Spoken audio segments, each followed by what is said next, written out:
Welcome to Weirdly Cozy. Today, you are an unsalted bag of pretzels on the journey towards greatness. I was on the journey towards greatness once, but then I had an extreme case of diarrhea for 2 days and realized that living a boring, monotonous life was a much safer bet. I had a lot of time to self-reflect during that period, especially ripping through the toilet paper multiple times. Now I read stories to you all. It isn't glamorous, but it pays the bills. So sit back, relax, and with a wandering mind and a few sprinkles of sand, some sleep. And if you're not into sleeping, drink something caffeinated like Slurb while you go into a deep state of focus, productivity, and pure spiritual wonderment. And now we begin. Chapter 1, The Forgotten Snack. In the dusty, low-traffic corner of aisle 7, wedged between the health foods nobody asked for shelf and a rack of expired holiday candy, sat Percy, a modest bag of unsalted pretzels. He wasn't flashy. He didn't sparkle like the energy drinks in the fridge nearby, or crunch with excitement like the kettle chips stacked 3 rows down. He was just there. Percy's packaging was simple. A beige bag with a lowercase font that said, "Classic Unsalted Pretzels," as if the design team gave up halfway through brainstorming. No cartoon mascots, no explosion graphics, not even a "now with 20% more pretzel" sticker. Just pure, unseasoned commitment. He shared the shelf with a cast of snack celebrities. There was Tina the Takis, always bragging about her heat level. Gary the gourmet popcorn, dressed like he just came from a film festival. And of course, Lil Cruncho, the nacho chip with his own TikTok channel and a line of fragrances. Percy didn't hold it against them. They were just different. He had tried to be social once, striking up conversation with a neighboring rice cake. "So, what's your flavor?" Percy asked politely. "Cinnamon honey miso pumpkin," the rice cake replied with a smug crackle. Percy just nodded and quietly crinkled back into himself. Customers would stroll past the aisle, their eyes dancing over the shelves like judges on a snack competition show. Flamin' Buffalo Ranch Ridges? Yes. Ooh, seaweed chips with a hint of wasabi and existential dread? Into the cart. But when they saw Percy, they would pause, squint, then utter the dreaded phrase, "Unsalted." Why? Percy heard it every time. The rejection was practically scripted. Some would pick him up out of curiosity, only to drop him like a hot potato upon realizing his lack of zest. He's not even low sodium, just no sodium. Is this for people who are allergic to joy? He tried to make himself more appealing. He rearranged his bag so the nutrition facts faced forward. He flexed the part of the packaging that crinkled the loudest, hoping to catch attention. Once, in a moment of desperation, he taped a googly eye to his upper left corner. No one noticed, except a toddler who poked it, called him Mr. Noodleface, and wandered off. Day turned into night, and the store's fluorescent lights hummed overhead like an eternal lullaby. Percy passed the time counting floor tiles, inventing new words, like saltnership, a romantic relationship built on mutual saltiness, and imagining himself as a brave snack on a quest. In his imagination, he was Percival the Pretzel, salty or not, fighting dragons made of cotton candy, and rescuing damsels trapped in caramel. In the real world, however, he was more like a passive observer of foot traffic and couponers. Every restocking day, Percy hoped to be, accidentally, moved to a better spot, maybe near the cheese dips, or at least by the trail mix crowd. But the workers never touched him. They'd mutter things like, "Still here, huh?" Or, "Just throw it out already." before wandering off to scan barcodes that actually mattered. Still, Percy held on. He believed, no matter how unseasoned he seemed on the surface, that there was something more out there. Some destiny, some flavor in life that didn't have to come from a packet.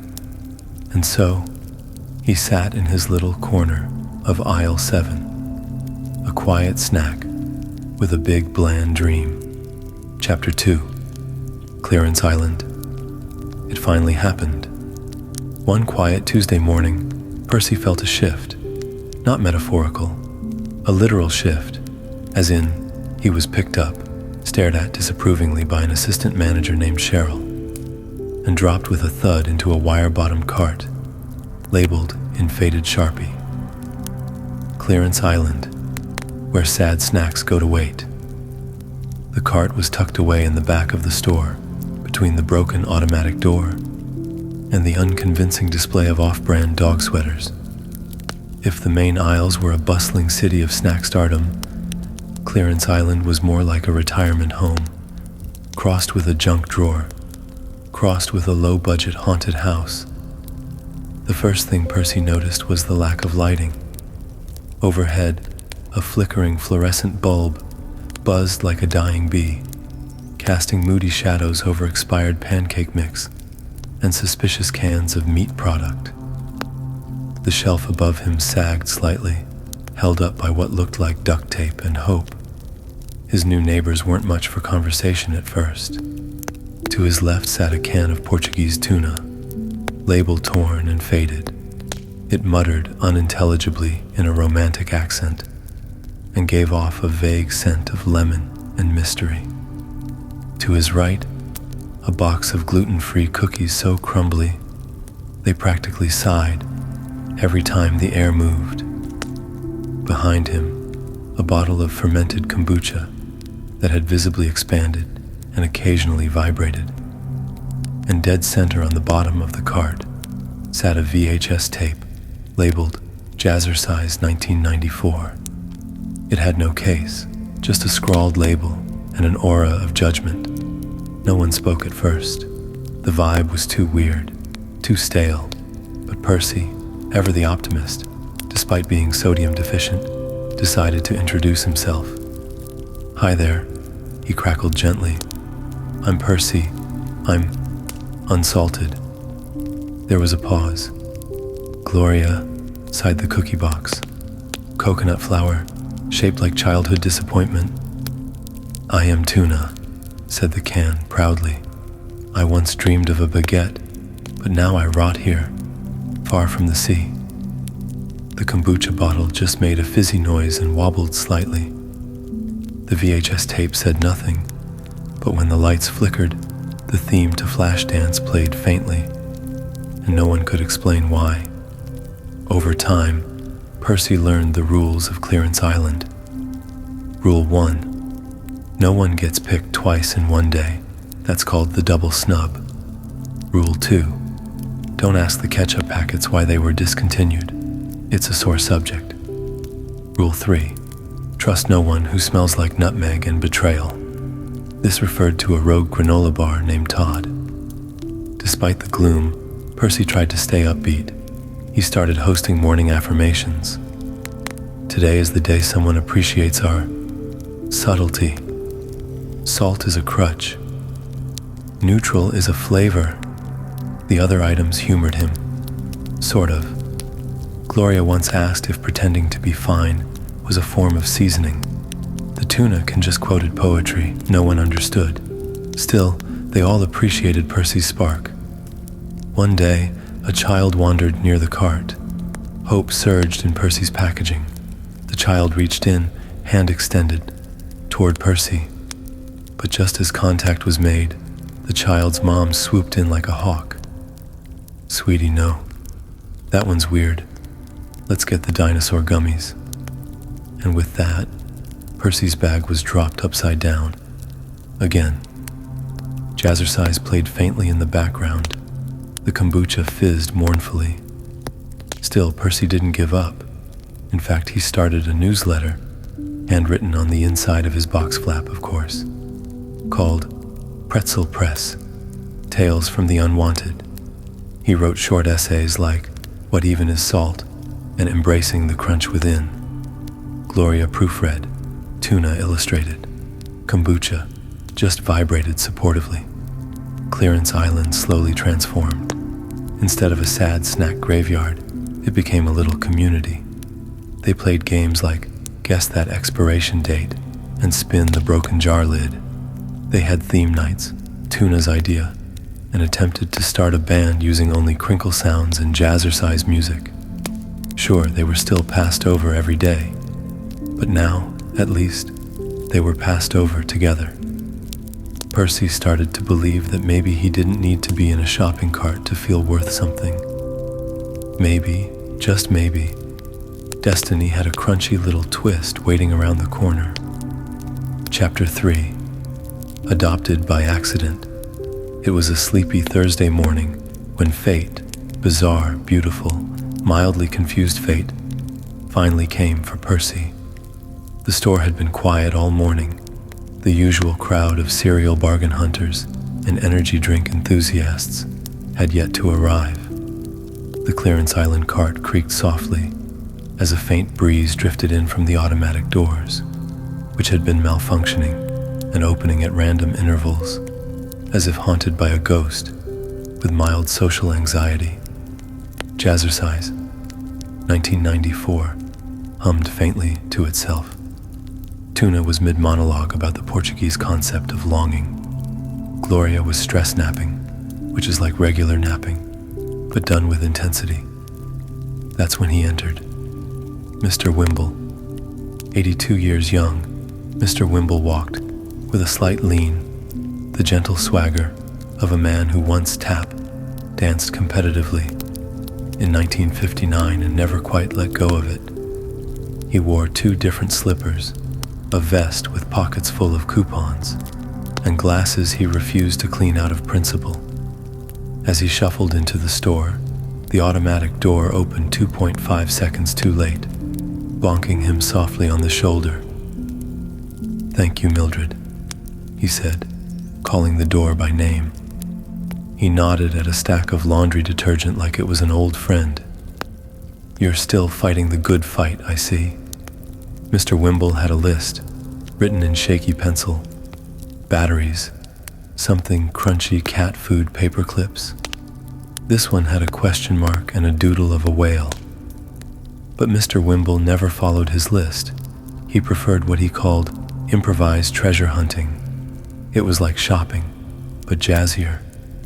After 20 minutes of zigzagging, accidental detours, and speaking to a stack of toilet paper about a dream he once had, Mr. Wimble stumbled upon Clearance Island. "Oh ho," he whispered, "the graveyard of hidden glory." Percy perked up. Everyone on the cart did. It was rare anyone ventured this far. Even rarer, they acknowledged the snacks like mystical relics. Mr. Wimble peered into the cart. His eyes scanned the offerings, lingering thoughtfully on the VHS tape. My hips do remember, actually. Then the kombucha. I don't trust jars that breathe. And finally, Percy. He picked up the unsalted pretzels, turning the bag slowly, like an archaeologist brushing dust off a newly uncovered fossil. He muttered. Crunchy, tan, looks like tiny writhing yoga limbs. You might be crackers. He squinted harder. Number no, you're too twisty. A snack knot, perhaps. Percy said nothing, but inside his bag his pieces practically buzzed. Mr. Wimble looked around as if someone might stop him. Then he declared, "You'll do. You've got moxie." And just like that, Percy was placed in the shopping basket next to cat food, a bag of googly eyes, and 3 AA batteries that were definitely already used. Back in the cart, the other snacks gasped. "He's been chosen," Gloria whispered. "Finally, he finds his sea," Tuna whispered dramatically.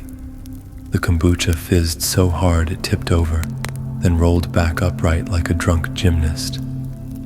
As Percy was wheeled away, He looked back with all the crinkle he could muster, as if to say, "I'll never forget you, but I will change my mailing address." The journey home was bumpy, but thrilling. The ride in Mr. Wimble's scooter basket involved several sharp turns, a collision with a mailbox, and a brief moment where Percy thought he saw a ghost made of cotton candy.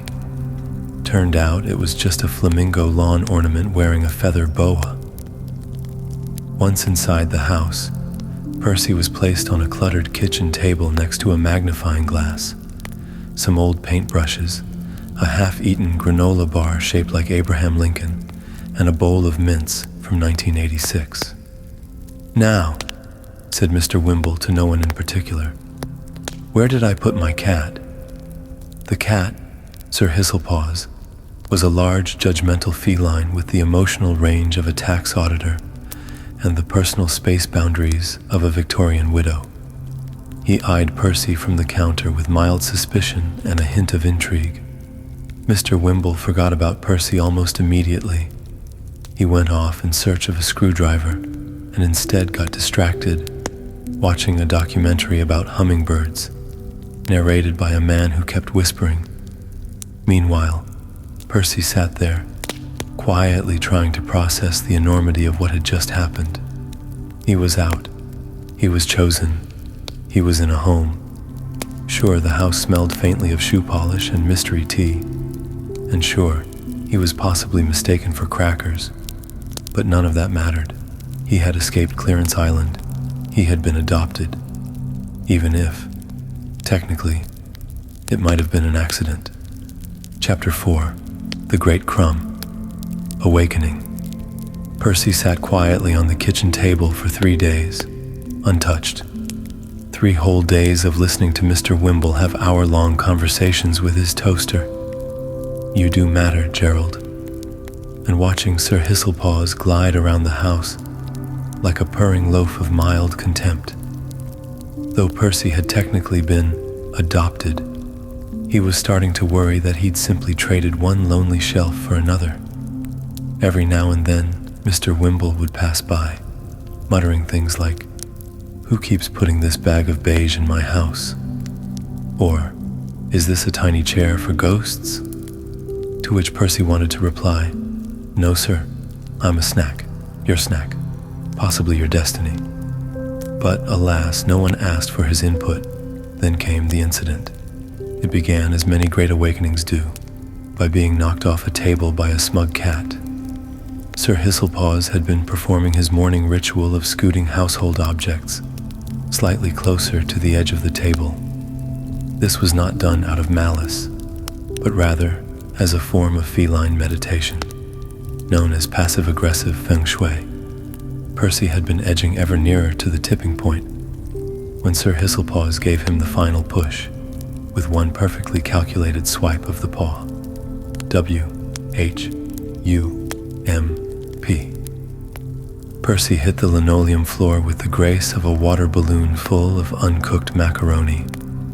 His plastic crinkled, his corners dented, a corner seam split slightly, just enough to release a few wayward crumbs into the atmosphere. Sir Hisselpaws froze, his pupils dilated like he'd just seen a ghost that owed him money. Sniff, sniff, crunch, crunch, crunch. Sir Hisselpaws took a tentative bite of one of Percy's fallen pretzel bits, then another, then purr, not a polite purr, not a "this is fine" purr, a full-bodied, soul-melting, tail-quivering purr. Sir Hisselpaws' back arched happily. His eyes rolled back like he was seeing the divine. He began aggressively pawing at Percy's bag, trying to open the rest of the treasure. Percy was stunned. For the first time in his shelf life, someone liked him. No seasoning, no salt, just pure, unfiltered, crunchy nothingness. And it was working. Sir Hisselpaws dragged the entire bag of Percy under the couch, where he proceeded to nibble, nuzzle, and nap with it, like it was his new emotional support snack. This went on for hours. When Mr. Wimble returned to the living room, and saw 2 pretzel pieces sticking out from under the couch, next to a blissed-out cat. He blinked in confusion. Did you choose this?" he asked the cat. Sir Hisselpaws responded by flopping on his side and kicking Percy gently like a squishy punching bag, while purring as if auditioning to be a humidifier. Mr. Wimble, stunned and oddly proud, retrieved the mangled bag and examined it. "Well, I'll be," he murmured. "You are good for something after all." He set Percy gently on the kitchen counter this time.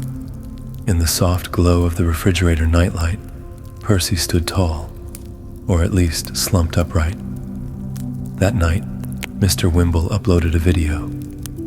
Cat loses his mind over weird pretzels. It was just a 30-second clip. Sir Hisselpaws rubbing his face on Percy, batting a pretzel chunk into the air like it was made of dreams, then flopping over in bliss, while jazz music played faintly in the background. Mr. Wimble had no idea how to edit, or how hashtags worked. He simply added the caption, "Crunchy bag equals happy fur son." By morning, the video had gone viral. Thousands of comments flooded in. "What are those pretzels? He's high on life. Or wheat. I need that snack for my cat's next therapy session." Unseasoned, unreasonably adorable. Even the pretzel subreddit got involved. They declared Percy the prophet of plain. Percy, still mostly full, slightly crinkled, and very confused, was about to become an accidental icon. Back under the couch, Sir Hisselpaws slept soundly, paws twitching, probably dreaming of endless, crunchy beige. Mr. Wimble was eating a cereal bar sideways, and Percy felt awake. For the first time, someone had craved him, not in spite of his blandness, but because of it. He was unsalted, and suddenly, that made him irresistible. Chapter 5. Viral by vibration. By the time the sun rose the next morning, Percy the pretzel had gone full-blown viral.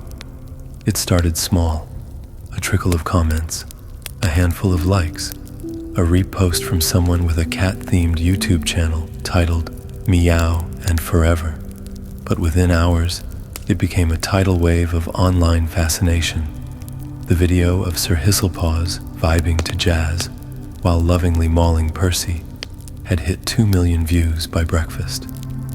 By lunch, it was 10 million. By dinner, it was front page on the internet's snack-obsessed underbelly. And the comments just kept pouring in. Why does this cat look like he's been spiritually awakened by a bag of bread twigs? Is this like a new minimalist snack trend? My cat's been emotionally distant for 8 years. I need this bag. Imagine being loved like this pretzel bag. People were obsessed. Some were confused. Others were inspired. Crunch without flavor, perhaps the most powerful flavor of all, tweeted a popular philosopher baker who wore overalls and only made sourdough shaped like historical figures. A rising DJ sampled the crunch sounds from the video and remixed them into a surprisingly emotional track titled Saltless But Satisfied. It charted on indie playlists worldwide. Percy, who still hadn't moved from the kitchen counter, began to feel something strange, stirring deep in his starchy little soul. Hope. Meanwhile, Mr. Wimble was enjoying his unexpected fame with the mild confusion of someone who still thought the internet was just a digital sandwich shop. He answered interview requests by writing long responses on napkins and mailing them to whatever return addresses he found on snack packaging. When a journalist showed up at his house, asking for a formal statement, he replied, "Well, you see, the cat liked the crunch. The bag did a wiggle. Then the world lost its collective noodle. The end." The journalist asked to take a photo of Percy. "Sure," said Mr. Wimble, holding Percy up like Simba from The Lion King. Sir Hisselpaws, now considered a feline tastemaker, sat nearby wearing a bow tie and looking mostly uninterested. Soon, people weren't just watching the video. They were trying to find the snack. Where do I buy this beige masterpiece? Is it gluten-free? Will it heal my relationship? One TikTok user claimed that after eating Percy's pretzels, she suddenly remembered how to play the cello again. Another said he used them as meditation aids, stacking the pretzels into tiny towers of tranquility. Demand surged, but there was one problem. No one could find them. Percy wasn't part of a brand. He was a lonely discount snack from a now defunct food co-op in the Midwest called Grain and Gain, which mostly sold things that tasted like beige emotions and bankruptcy. There were no remaining bags. Percy, it turned out, might have been the last of his kind. This only made him more legendary. Scarcity, simplicity, snack transcendence. Soon, celebrities were getting involved. A lifestyle guru named Luna Fern went live on Instagram, holding Percy reverently and whispering, "This bag has taught me more about silence than 6 months of therapy." A famous actor named Chad Thunderbread tried to recreate the original video with a box of wheat thins and a cat in a beret. It flopped. People could sense it lacked authenticity, and also, the cat bit him. Percy memes were everywhere. A photo of his bag with the caption, "Unseasoned, unbothered, unstoppable." A zoom in on the pretzel crumbs saying, "Even our broken pieces are sacred." One particularly poetic meme read, "Not all who wander are salty." Back at the house, things were starting to shift. Mr. Wimble now received 24 pretzel fan letters a day. Some were addressed directly to Percy. Some contained art, poetry, or long personal confessions about how people felt like unsalted pretzels in a world of jalapeno cheddar. Mr. Wimble stored them in a shoebox labeled The Great Awakening, Volume, 1 inch. Sir Hisselpaws now had a manager, and Percy, well, Percy had become a symbol. He was no longer just a crunchy snack that nobody wanted. He was a movement, a mood, a vibration. The world wasn't just interested in Percy. The world needed him. Chapter 6. Pretzelfluencer. Percy's fame exploded. Not local celebrity spotted at the farmer's market famous. Not featured on a weird BuzzFeed listicle famous. We're talking full-blown pretzel-based global phenomenon. One moment, he was sitting quietly next to a half-eaten granola bar on Mr. Wimble's table. The next, Percy was being airlifted, gently, by a production assistant wearing white gloves onto a miniature throne made of recycled cardboard at a morning news studio called Wake Up with Oat Milk. Today, we're joined by the pretzel bag that's stealing hearts and purring companions, said the overly energetic host, with suspiciously white teeth. He's crunchy, he's quiet, he's Percy. Percy was posed at a flattering angle next to Sir Hisselpaws, who had reluctantly agreed to appear, wearing a tiny robe and holding a yoga crystal, against his will, obviously. The interview was awkward. Every time someone asked Percy a question, he rustled slightly, then remained motionless, because again, he was a bag of pretzels. But that didn't stop the hosts from losing their minds. Oh, he's so grounded. He's really choosing silence over chaos. Love that. I feel like I've learned more about myself in these 30 seconds than during my 3 divorces. Soon, Percy had a manager. Her name was Sasha. She used to be an avocado toast influencer until carbs made a comeback, and she had to pivot. Sasha was fast-talking, sunglasses wearing, and borderline unhinged, in the way only people with 11 phones and 2 assistants named Ash could be. "We're gonna monetize the mystique, baby," she said to Percy during their first meeting. You're the snack equivalent of a silent film star. Think Charlie Chaplin meets Oat Bran. We're launching everything. Within a week, Percy had a line of minimalist snacks called Zen Zelt's trademark, marketed as Calm in a Bag, a pretzel-based journaling app where users could emotionally crunch their feelings, a collab with a meditation studio called Breathe and Chew, a limited edition scented candle that allegedly smelled like crunch, stillness, and unspeakable serenity. Even the slogan blew up: no salt, no drama, just vibes. But not everyone was on board. A rival snack influencer named Cheesy Greg, known for his explosive personality and jalapeno cheese sticks, launched a smear campaign. This guy? He's literally cardboard in a fun shape. Greg ranted on a live stream while eating his own merch. You want flavor, not therapy. Greg's fans, known as the Crumbies, began leaving mean reviews on Percy products, calling them tasteless enlightenment and sad bread jewelry. Percy said nothing, partly because he was a bag of pretzels, but also because he'd developed a brand around mystery. Sasha loved it. Silence is your superpower, she said, pacing dramatically. You're not just a snack, you're a statement piece, a crunchy koan. She booked Percy a TEDx talk. Yes, a TEDx talk.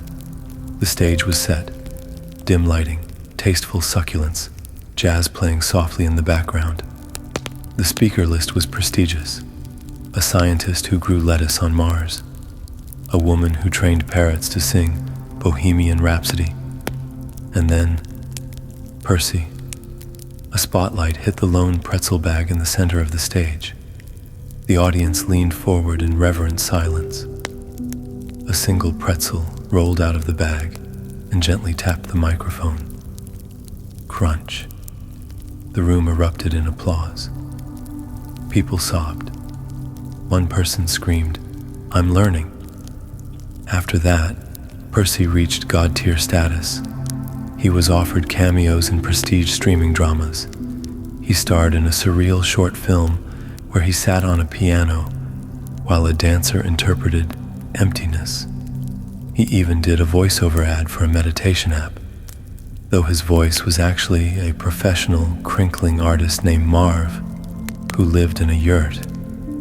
Mr. Wimble, who still didn't quite understand what was happening, simply nodded every time a royalty check arrived.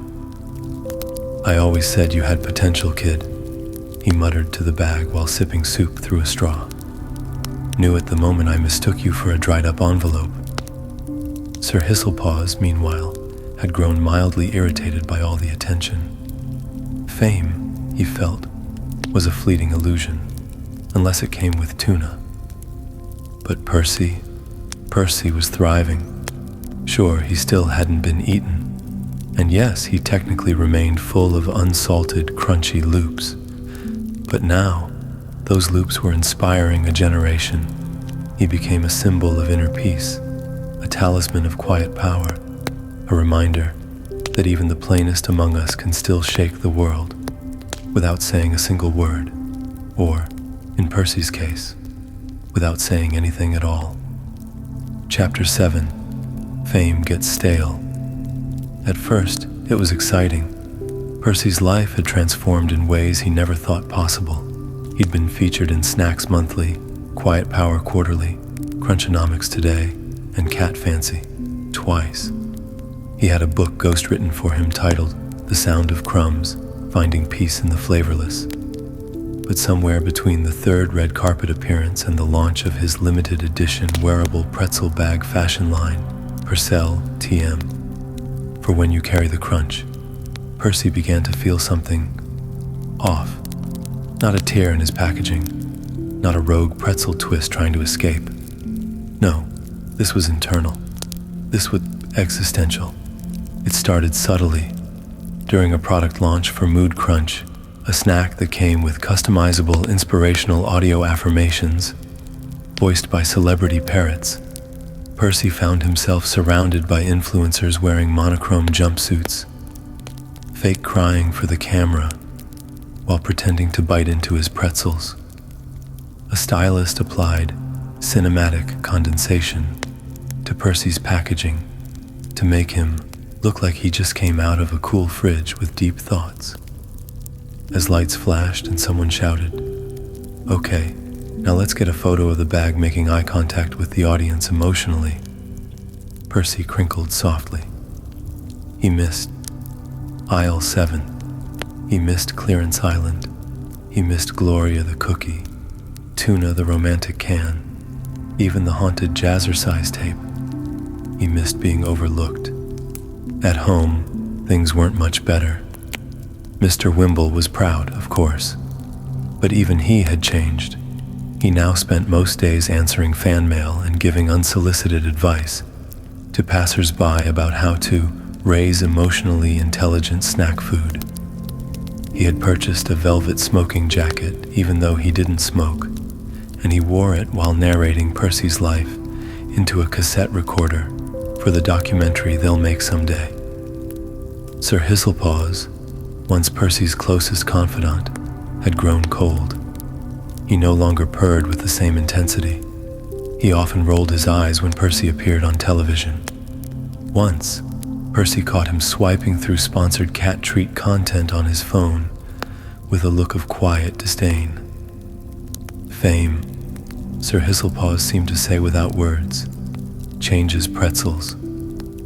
The pressure mounted. Every public appearance came with expectations. Be more mysterious. Crinkle louder, but in a meditative way. Can you give us salt-free but emotionally spicy? Percy began to feel like a parody of himself. People didn't even eat his pretzels anymore. They framed them, hugged them, wrote poetry about them. One fan legally married a Percy replica made of papier-mâché and legally changed her last name to Twistwell. At one photo shoot, a crew member whispered, "I miss the old Percy, the pretzel who didn't care about fame." Percy crumpled slightly, not from damage, from sorrow. One evening, after yet another exhausting live stream event called Pretzel and Chill, Percy stared out the window of his luxury snack shelf in his sponsored eco-condo. The city lights buzzed in the distance. Neon signs flashed his silhouette next to slogans like, "No salt, all soul." He turned inward. Had he lost himself? Was he still the same Percy from the dim corners of aisle 7? The humble, forgotten snack, with dreams of being noticed, not worshipped. He missed the silence that wasn't being live-streamed. He missed being simple. He missed just being crunchy. The turning point came unexpectedly. During a self-care retreat for gluten-free public figures, Percy was asked to give a closing keynote beside a charismatic chia bar and an emotional support fig. The room was filled with kombucha-breathing wellness influencers and therapy-certified granola clusters. When Percy was wheeled onto the stage, Sasha whispered, "Okay." Say nothing, obviously. Let the air speak for you, and make sure your bag rustles once at the end for maximum impact. Percy did nothing, but not the brandable, poised kind of nothing. Just nothing. He didn't crinkle. He didn't lean dramatically. He didn't sparkle under the stage lights. The crowd shifted. Phones went up.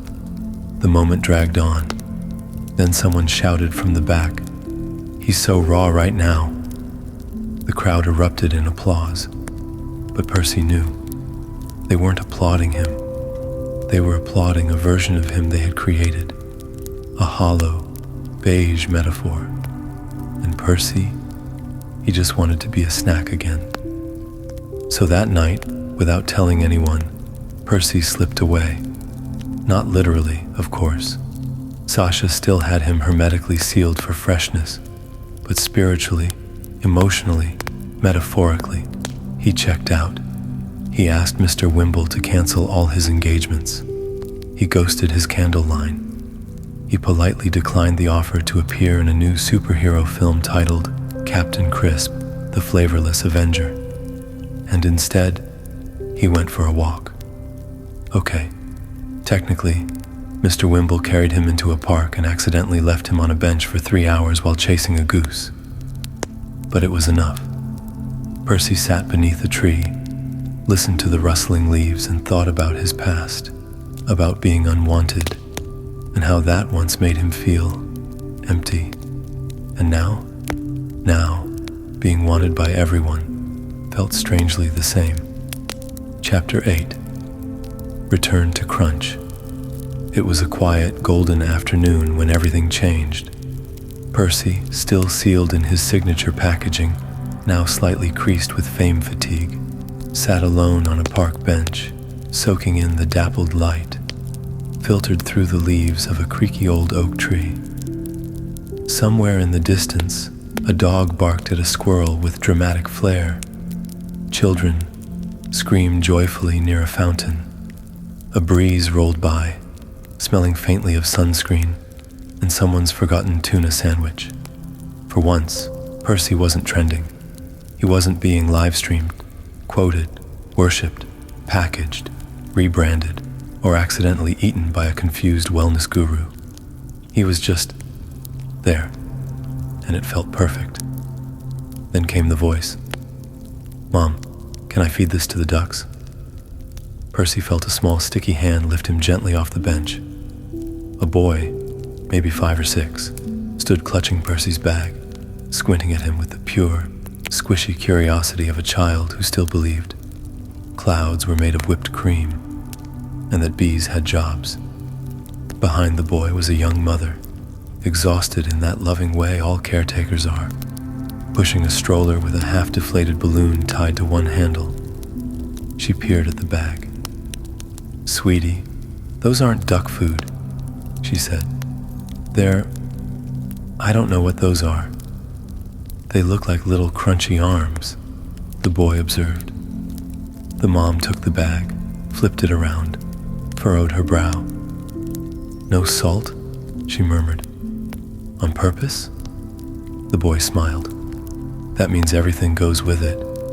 He gently opened the bag and removed one pretzel, broke it in half with a delicate snap, and popped one piece into his mouth. Crunch. His eyes widened. "Whoa!" Percy felt his crumbles tremble. "Mom, it tastes like when you hug me after I fall down." The mom took a piece. She hesitated, then ate it. She chewed thoughtfully. That's actually kinda nice." The boy walked to the edge of the duck pond and began tossing tiny bits of Percy into the water. The ducks, who were usually quite picky, snapped them up with delight. One duck even honked, in what Percy could only describe as spiritual agreement. From the bench, Percy watched. He didn't need music, or mood lighting, or Sasha shouting things like, "Okay, now give me mysterious prairie energy with a hint of vulnerability."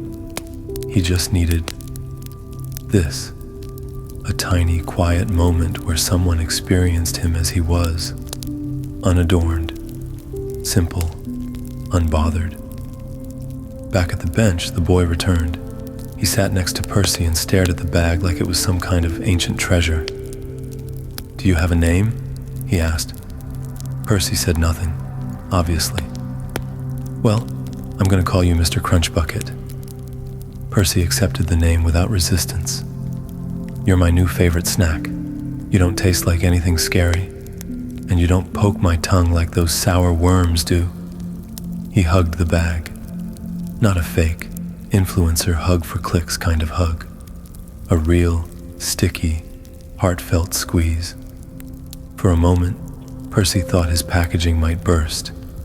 He didn't mind. Eventually, the boy's mom called him. He picked Percy up, held him under one arm like a loyal teddy bear, and began skipping toward the playground. Percy's view bounced gently with each step. Trees passed by, birds fluttered, a kite sailed overhead. The sun peeked through clouds like it was winking. He could feel crumbs inside him shifting. as if even his insides were relaxing. That night, back home, the boy placed Percy on a shelf next to a flashlight, a glitter-covered rock, a crayon drawing of what might have been a dinosaur, or an angry mailbox, and a plush bear named Dr. Naptime. And there Percy remained. He wasn't trending, he wasn't performing, he wasn't branded, he was just loved. The next morning, the boy brought Percy to breakfast. He introduced him to the cereal box. "This is Mr. Crunchbucket," he said. "He's a very famous plain snack, but now he's retired." The cereal box did not respond. Percy, however, felt something stir. Not ambition, not the cold whisper of marketing strategy, just warmth. That deep, gentle warmth that comes from finally being understood. Later, when the boy's mom was scrolling through her phone, she saw an old photo of Percy during his fame peak, posing next to a pop star and a hairless cat in a luxury bathtub made of Himalayan salt. She showed it to her son. "Did you know your pretzels used to be really, really famous?" The boy shrugged. "That's okay. I like him better now. He's just mine." And Percy thought, "Yes, that's all I ever wanted to be." Chapter 9, Legend of the Bland Years Past.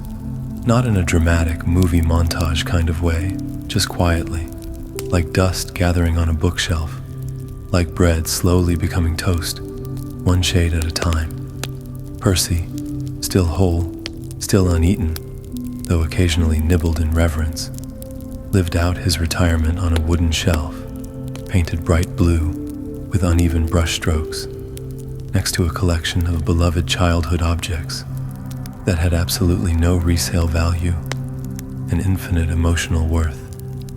Mr. Crunchbucket, as he was now permanently known, wasn't just a snack anymore. He was a relic, a mascot of comfort, a symbol of soft-spoken stability in a world that never seemed to sit still. He had long since faded from the public eye.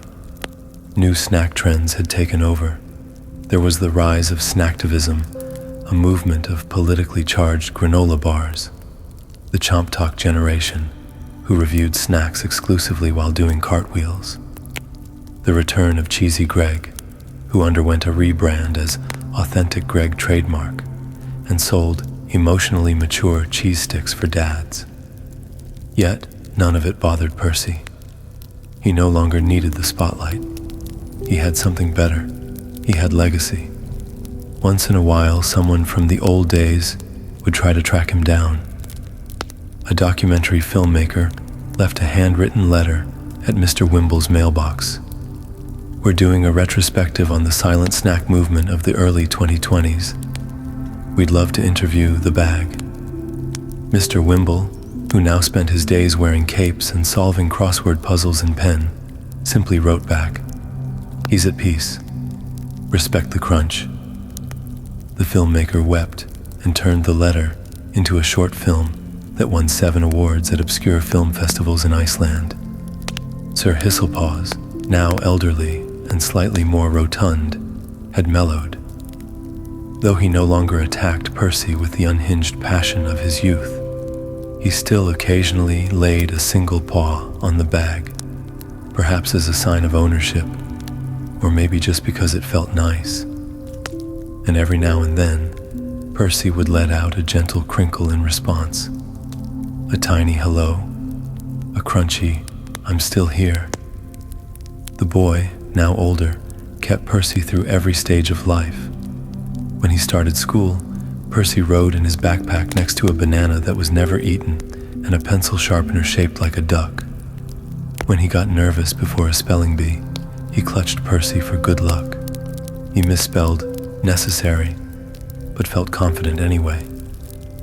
When he built his first treehouse, Percy got his own tiny throne made of popsicle sticks and duct tape inside it. And when the boy, now a teenager, had his first heartbreak, Percy sat beside him on the bed as crumbs of comfort scattered into the blankets. No advice, no judgment, just the steady presence of a snack that had once been forgotten and now refused to leave. Eventually, the boy left for college. He took Percy with him. Roommates asked questions. Is that a pretzel bag? Dude, why does your snack shelf have a security spotlight? Are you in a relationship with that crunchy boy? He always laughed. Then, if they were nice, he'd tell them the story about a bag of unsalted pretzels that nobody wanted, who got famous, who got lost, who got found again, and who never stopped being himself. When he graduated, he gave a speech at his ceremony. He wore a normal cap and gown, no frills, but taped to the top of his mortarboard was Percy, gently secured, center stage. The speech was short. I learned a lot in school, he said, but the most important lesson came from a bag of plain pretzels I found in a park when I was 6. The crowd chuckled politely. He continued, just because you're not flashy doesn't mean you're not valuable. Just because you're not salty doesn't mean you're not strong. And just because the world doesn't notice you right away doesn't mean you don't belong in it. Thunderous applause. The camera zoomed in on Percy, glinting slightly in the sunlight. Some say they heard him crinkle. Years later, Percy was still intact. Somehow, plastic forever, pretzels preserved like tiny fossilized hugs. He rested in a display case now, in the boys' home office, next to a diploma, a plant that wouldn't die, and a plaque that read, "Stay plain, stay strong, stay crunchy." Visitors would ask about it. The boy, now a grown man, would smile. "Oh, that?" he'd say. "That's Percy, the unsalted legend." He'd open the display case now and then, not to eat Percy, but to listen, to remember, to feel the warmth of something that never tried to be more than it was, and somehow became everything. And so, the story ends, not with a crunch, but with a soft, comforting crinkle. A gentle reminder that sometimes being bland is the most beautiful thing you can be. Well, it wouldn't be right if I didn't leave you with a little something. So here, a bonus epilogue. Crumbs of forever. Long after Percy's crinkle had quieted into legend, a child walked into a small local museum. It wasn't a big museum, not the kind with dinosaur bones or velvet ropes. This was the kind of museum found next to a laundromat and across the street from a coffee shop, called Caffeinated Dreams. The sign read, "The Museum of Forgotten Things," dedicated to the items that were once lost and the people who found them anyway. Inside were shelves of discontinued toys, lonely board game pieces, faded Polaroids with no names, and one small glass case in the Snacks That Changed the World section. Inside that case, Percy, still sealed, still humble, still unsalted. A soft golden light shone down upon him. The plaque beneath read, "Percy the Pretzel, the snack that taught us stillness." Donated by an anonymous man who wrote, "He was my first friend that didn't try to impress me." The child stared. He tugged at his father's hand. "Dad, what kind of snack is that?" The dad knelt beside him. "That," he said, "is the kind of snack that changed a lot of lives without ever saying a word. He just stayed crunchy." "Was he delicious?" "Nope," the dad laughed. "He was weird, and quiet, and plain." The child smiled. "Like me." The dad tousled his hair. "Exactly." Outside, a gentle breeze rolled through the trees. Somewhere, a squirrel sneezed, and inside the case, Percy sat. He didn't need to trend again. He didn't need a sequel or a comeback tour, because he had something that outlasts flavor. outshines fame and outcrunches time. He was remembered. The end. But only if you believe pretzels don't live forever. And if you made it this far and you're still awake, I guess you chose the caffeinated route. Bravo. I drank some Zlurb myself too. Like and subscribe and have a cozy day.